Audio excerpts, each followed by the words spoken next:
Hi, my name's Erika Stiller, and I did my service hours with Develop Africa. To start off, I'm going to tell you a little bit about the organization. Develop Africa is a nonprofit organization, and it's funded with the aim of facilitating meaningful and sustainable development in Africa. One of their focuses is on impacting, changing lives, nations, and destinies. Some important people are the board members that work with Develop Africa. The first being Sylvester Renner. This is the man that I worked most closely with. He was the guy that I usually reported with, and he always gave me my jobs and list of what to do. He's the co-founder and the president of Develop Africa, and he actually has a master's degree in business administration with a specialization in information technology. He's a really great guy, and he's extremely funny. The next really important person is Dr. Jasmine Renner. She is an associate professor of educational leadership and policy analysis here at ETSU, and she's also the co-founder and director of development and international outreach at Develop Africa. And unfortunately, I actually never got to meet her, but we worked with a very small group. It was usually just me and Mr. Renner in the office whenever we worked, so most of the board members I didn't get to see or meet. So, why is this organization needed? Well, the general history of Africa since they achieved independence has been, as I've heard, one of developmental failure. So, Develop Africa saw this need and decided to respond by coming up with a strategic mandate that is used to raise the new generation of African leaders by focusing on the human capital aspect of development. There's four key components to the strategic mandate, and those are transformational education, resource development, investment training, and strategic empowerment. The mission statement for Develop Africa is to facilitate and establish meaningful and sustainable development in Africa through capacity building, empowerment, and transformational education. And Develop Africa was birthed out of the vision that human resource development is the key to improving nation building capacity in Africa. So their overall vision is that through training, scholarship, investment, and partnerships, Develop Africa is committed to developing Africa's people through the promotion of transformational education, resource development, investment training, and strategic empowerment. So our premises is based on the notion that in order to change one's personal, national, or organizational status, there must be necessarily a change in thinking and processing pattern of the mind. So overall, what that kind of sums up is that Develop Africa really wants to just give all of the next generation of Africa everything that they need in order to prosper and to just fulfill everything that Africa needs, especially with education. Develop Africa is very huge on education, and right now I think they've been stressing computer education a lot. So that's definitely one of the big things that they're working on, and that's one of the needs in Africa. Next is the population that Develop Africa serves. Right now, Develop Africa is currently sponsoring and contributing to, or just working with organizations in Cameroon, the Gambia, Kenya, and Sierra Leone. In addition to those, they're also providing support in schools in some areas in Liberia. The reason why these populations have such problems in these areas is, I think, mostly due to funding and the fact that there's not a whole lot of ways for these people in these countries to access such things like computers, like I was talking about before. That's a really big program that Develop Africa is working with, trying to get computers and pretty much just like software knowledge. I know that I downloaded a lot of training modules that taught you how to do like basic things on the computer.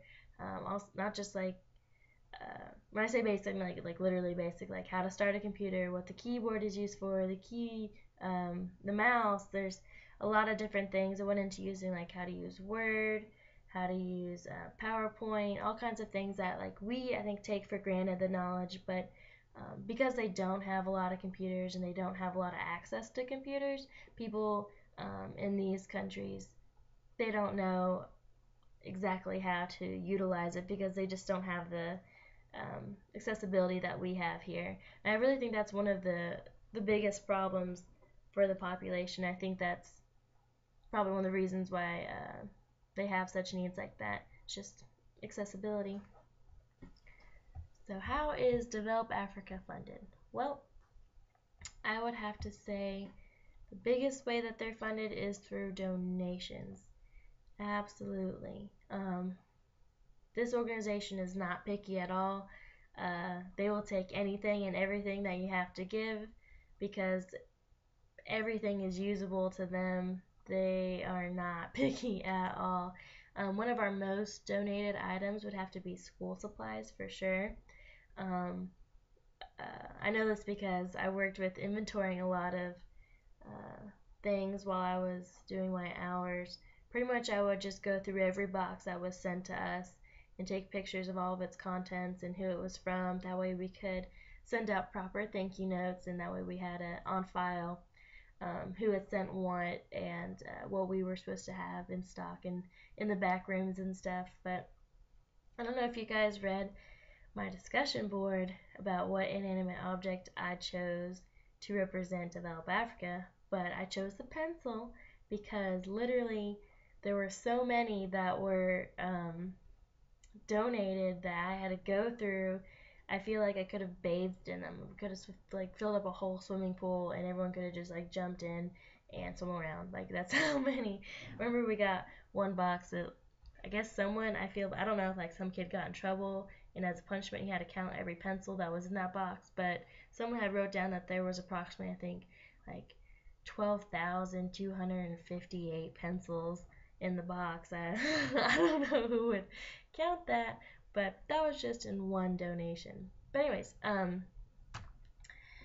yeah, they take tons of donations. Not only school supplies, not only pencils, but they also take like paper, binders, book bags. They also will take.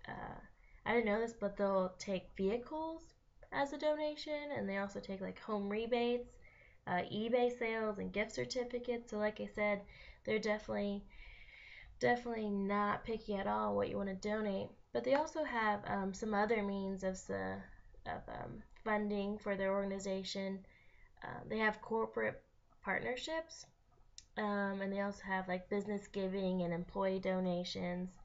And there's also website sponsorships that they do. And also another thing I didn't know until I talked to Mr. Renner about this, he told me that they actually have like Develop Africa merchandise, and there's a website that you can go to, and they sell like T-shirts and bags and caps and keychains and travel mugs. So if you guys want to support Develop Africa, you can also kind of get something back in return because they receive a portion of the proceeds from each item that's purchased. But other than that, like I said, I believe donations are the largest means of getting their funds. Did I have any preconceptions about the agency? Absolutely. Honestly, I thought that the agency was going to be a lot bigger than it was. I imagined me going in and getting my assignment from the boss and then going and meeting the people I'd be working with for the whole time, working on a huge project or something, and having to like market and advertise and get funding and just plan out everything. But honestly, like I only met 3 people that worked there, 2 of which I only saw once. So mostly it was just me and Mr. Renner that worked together, and usually he would leave like after 30 minutes, so I was by myself. But it wasn't bad. No, I enjoyed it either way, and I actually learned a lot.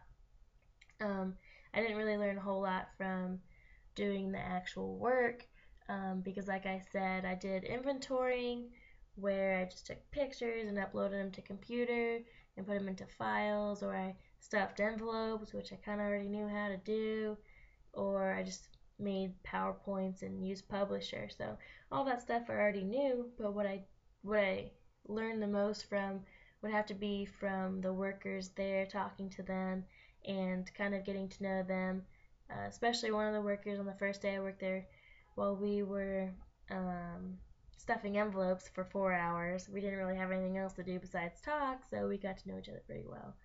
We um, we talked about, well, this is one thing that he was really passionate about that I never really thought about, so I thought it was really neat how he brought it up to me because, like I said, I never thought about it. But he said that people here in America, anytime they think of Africa, they would kind of see Africa as a whole and just assume that the whole place was just this huge desert with lions and random animals roaming around like giraffes and elephants and stuff. And he was super passionate, and he was telling me that it's kind of like here in America where each state has, we're obviously diverse. Like we have kind of different dialects. You can tell if you're from the north. You can tell if you're from the south. He's like, it's kind of like that, but like way more extreme. He's like, each country in Africa has its own culture, even multiple cultures. They each have multiple languages, even different dialects. He said it's completely different. One country can be full of huge cities and huge buildings, and then the country right next to it just be complete like desert, and it's just so drastically different, and you can't just combine it all into one huge assumption. So what's unique about the agency? I would have to say definitely the size. Like I said before, I was shocked by how small it was, especially after I talked to Mr. Renner and he told me about some of the projects that they're wanting to do and all the huge goals that they have and all the different organizations that they work with to achieve these goals. Like, it just astounded me that this agency was so small and just they're really tight knit, which I think is awesome. But I think that was really unique about it. If I could change anything, what would I change about the agency? Maybe how well known it is. Just because I know whenever I was stuffing the envelopes, I noticed a lot of them were addressed to Washington State. And so I talked to Mr. Wright about that, and I was like, why are there so many more, like drastically? Like, it was, I'd say at least 50% were addressed to Washington State, and they were all letters that were thanking for donations. So I was like, why are there so many sent to Washington State when the agency's here in Johnson City? That doesn't make a whole lot of sense. And he was telling me that they had a huge, I guess like huge rally there, and it was kind of like to promote themselves and like the cause that they're working for and stuff. So I think if I could change anything, I would change how well known this organization is here. Because even whenever I talk about it to my friends here, they've never really heard anything about it.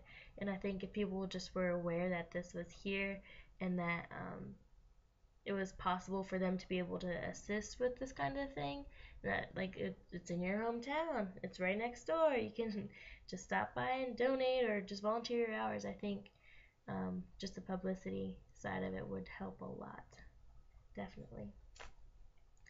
But like I said, my name's Erika Stiller, and I worked with Develop Africa, and hopefully now you know a little bit more about it, and perhaps you're interested and would like to check it out even more. Thanks for watching my video, guys.